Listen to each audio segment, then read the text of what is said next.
Hari tu aku punya DJI Neo terhempas, crash dekat tengah-tengah laut. Dia langgar aku punya cruise.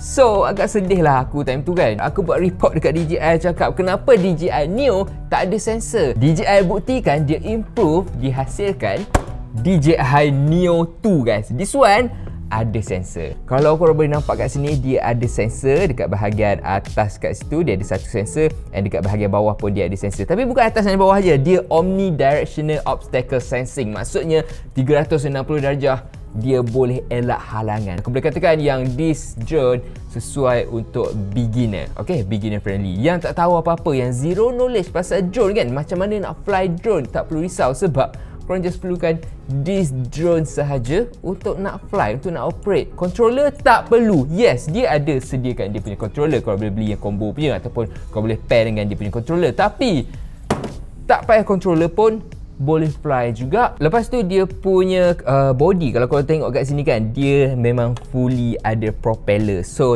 memang tak akan cederakan orang, memang tak akan cederakan drone ni. Drone ni korang boleh campak macam tu je, dia memang long lasting. Lepas tu dia ada screen juga dekat sini. Kalau kau boleh tengok, dekat situ dia ada dia punya LCD screen, dia ada dia punya sensor dekat situ, dia ada lampu, and ada banyak lagi lah pembaruan yang ada pada DJI Neo 2 ni. Dari segi dia punya video pun boleh shoot 4K up to 100 FPS. Aku tak nak tunjuk banyak sangat spek teknikal sangat. Kita nak test apa yang drone ni boleh buat.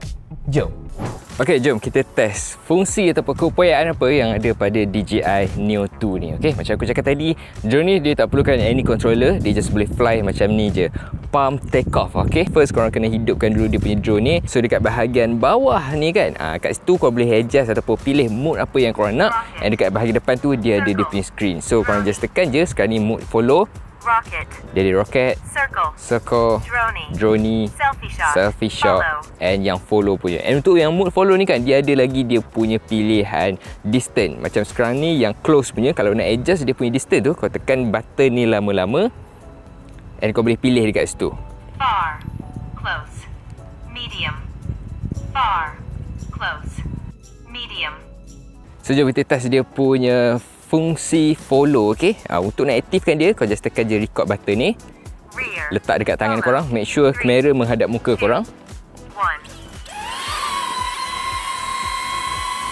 Okay, sekarang ni dia akan follow aku. So dia dah record dah. So kalau aku jalan, dia just akan follow je aku. Aku akan cuba lari lah nak tengok macam mana dia punya sensor. Aku lalu bawah pokok ni. Okay, not bad. Aku akan cuba lagi. Kita akan lalu sebelah sini lagi. Nampak? Dia tak langgar. So let's say kalau aku pusing macam ni, and aku jalan, dia tak follow aku lah. Macam mana nak suruh dia follow aku kan? Dekat bahagian bawah tu dia ada dia punya detail ataupun dia punya mode. Macam sekarang ni yang real punya. Let's say aku nak suruh follow dekat bahagian, aku jalan macam ni, dia follow aku kan. So let's say kalau aku nak buat macam tu, just tekan je dekat sini. Rear left, left, front. This one yang front punya. Jom kita test yang ni. Front, follow, 3, 2, 1. Okay, yang ni yang front punya. So maksudnya kalau aku jalan macam ni, dia akan follow aku dari arah depan. So kalau korang patah balik pun, dia akan follow. Dia still akan ambil arah depan tau. Sebab dia boleh follow aku dekat arah depan macam ni. And selain tu juga, dia boleh buat macam ni tau. Dia boleh ada gesture control. So contohnya, tangan aku macam ni. Aku buat macam ni. Kalau aku buat macam ni, dia akan pergi jauh. Kalau aku buat macam ni, dia akan datang dekat. Lepas tu, kalau kau nak adjust dia punya kedudukan kan, satu tangan buat macam ni, and korang buat je macam ni. Nampak? Dia akan follow tangan aku. Kalau aku nak ke kanan, aku boleh buat macam ni, dia akan ke kanan. Kalau aku nak ke kiri, kalau aku nak ke atas kan, buat macam ni, dia akan ke atas. Kalau aku nak ke bawah, buat macam ni, dia akan ke bawah. Nak jauh, buat macam ni. Buat macam ni, dia akan pergi jauh. Buat macam ni, rapatkan tangan korang, dia akan datang dekat. Lepas tu, buat macam ni, tutup tangan korang macam ni, dia akan stay macam tu. So kalau aku jalan lagi, dia akan follow aku. Untuk nak landing kan dia sama je, letak dekat sini, dia akan landing. Okey, kita test ekstrim sikit. Dekat bahagian belakang drone ni ada pokok tau. Tapi bila drone ni unduh, dia tak langgar pokok tu.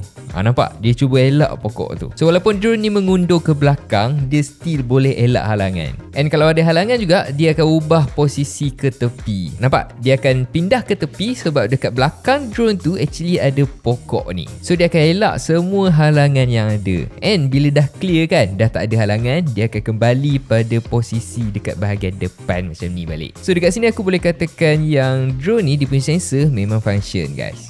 Dia boleh detect kalau ada halangan, dia akan elak halangan tu. Untuk dia punya video quality pula, dia boleh record 4K up to 100 FPS. Dari segi dia punya video stabilization pun memang okey, tak bergegar.